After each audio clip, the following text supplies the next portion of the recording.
Between this clambake and me, good old Wally Wilson, I couldn't dig either. But here he was with his, by now, $65, carefully heisted, lifted, pinched and fingered, and by the great Harry, Gimpy was not a-going to lay it across the board on those three rejects from a claiming race unless he had a cast-iron assurance that they'd come in across the board 1, 2 and 3. I said slowly, if I were ever thinking of working for Mr. Barcelona, I told him, I would be very careful never to mention it, you know. This bundle of the awful truth hit him and began to sink in, with the inexorable absorption of water dropping down into a bucket of dry sand. It took some time for the process to climax. Once it reached home base, it took another period of time for the information to be inspected, sorted out, identified, analyzed, and in a very limited degree understood. He looked up at me. I couldn't cuff 100, could I? I shook my head. I didn't have to veil my mind because I knew that Gimpy was about as talented a telepath as a tallow candle. Frankly, between me and thee, dear reader, I do not put anybody's bet on the cuff. I do a fair to middling brisk trade in booking bets placed and discussed by telepathy. But the ones I accept and pay off on, if they're lucky, are those folks who've been sufficiently foresighted to lay it on the line with a retainer against which their losses can be assessed. On the other hand, I could see in Gimpy's mind the simple logic that told him that as a bookmaker I'd be disinclined to lend him money which he'd use to place with me against a sure-thing long shot. If I were to lend him a century for an off-the-cuff bet on a 100-to-1 horse, especially one that I knew was sure to come in, I might simply better hand him 100 times $100 as a gift. It would save a lot of messy bookkeeping.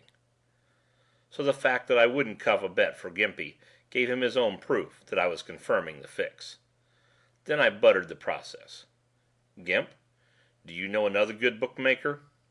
Sure, but you're the best. Know one that'll take a bet from you? One that you don't like? Sure, Mr. Wilson. Then, I said, hauling 1,000 out of my wallet, put this on our horses for me. He eyed the grand. But won't Mr. Barcelona be unhappy? Won't that run down the track odds? I laughed. The whole world knows them dogs is also-rans, I said. Gimpy, they put long shots like those into races just to clip the suckers who think there's a real 100-to-1 chance that a 100-to-1 horse will outrun favorites. Well, if you say so, Mr. Wilson. I say so. Thanks. I'll pay it back. He would. I'd see to that. Gimpy Gordon scuttled out of my bailiwick almost on a dead run. He was positively radiating merriment and joy and excitement.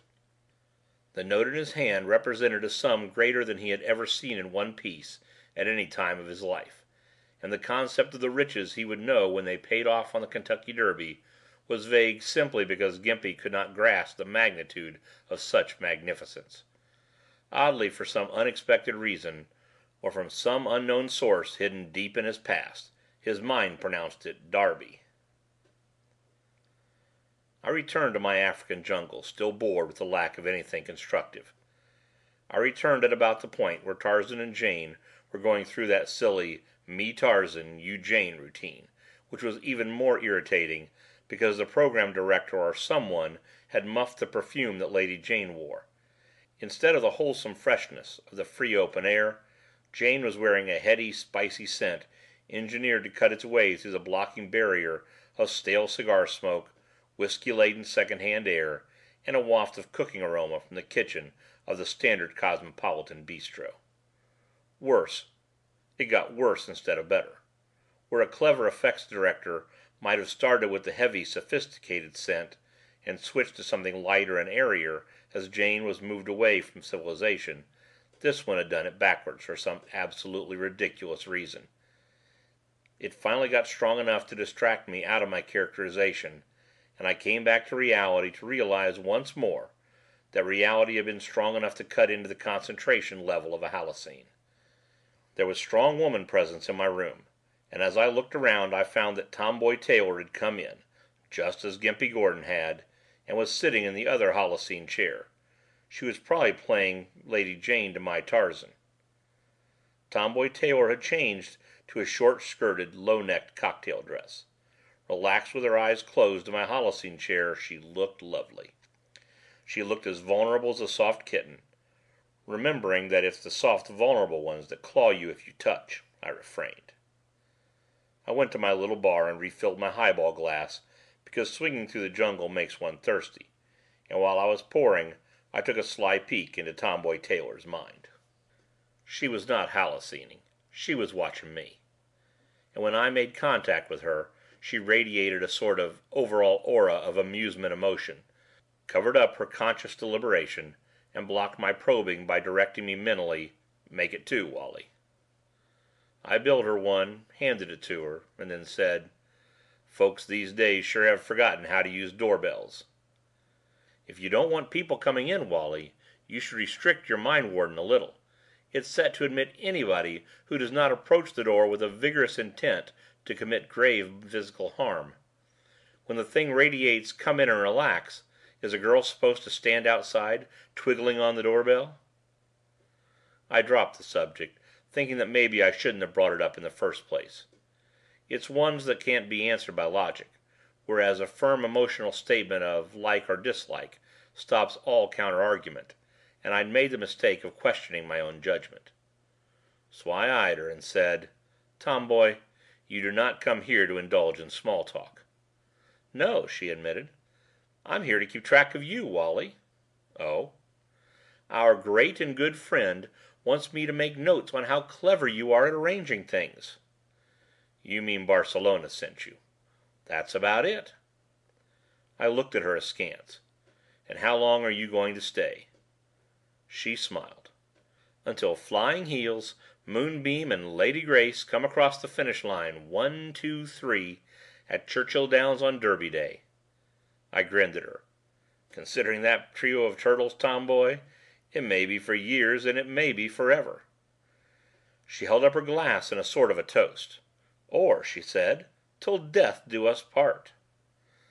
A little bitterly I said, "One might think that Barcelona doesn't trust me." She replied, "It isn't a matter of trust. Barcelona holds you among his very closest friends. He is well aware of the fact that you would do anything for him, that you prize his friendship so highly yourself that you would go to the most desperate lengths to keep it firm and true.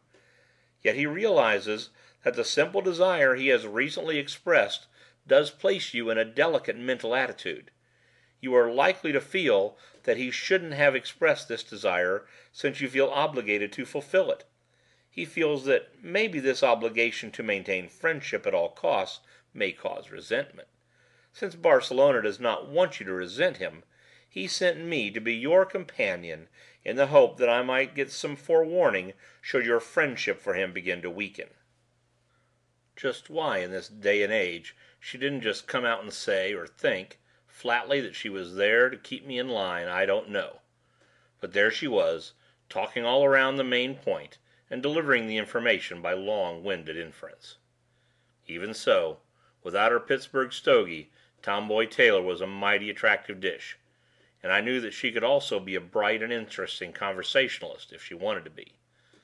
Under other circumstances I might have enjoyed the company, but it was no pleasure to know that every grain of her 114 pounds avoirdupois was Barcelona's personal property. At that moment I realized that I was not too much concerned with what Barcelona's reaction might be. Instead, I was wishing that things were different, so that any activity between us would be for our own personal gain and pleasure rather than the order of, or to the fight against, one Joseph Barcelona. There was one consolation. Tomboy Taylor had not come equipped with a box of Pittsburgh stogies with which to make my appreciation of beauty throw up its lunch. She said sweetly, "The better to ensnare you, my dear." But as she spoke, for just a moment her thick woolly mind shield thinned out enough for me to catch a strange puzzled grasp for understanding. As if for the first time she had been shown how admiration for physical attractiveness could be both honest and good. That my repugnant attitude over her Pittsburgh stogies was not so much based upon the spoiling of beauty by the addition of ugliness, but the fact that the act itself cheapened her in my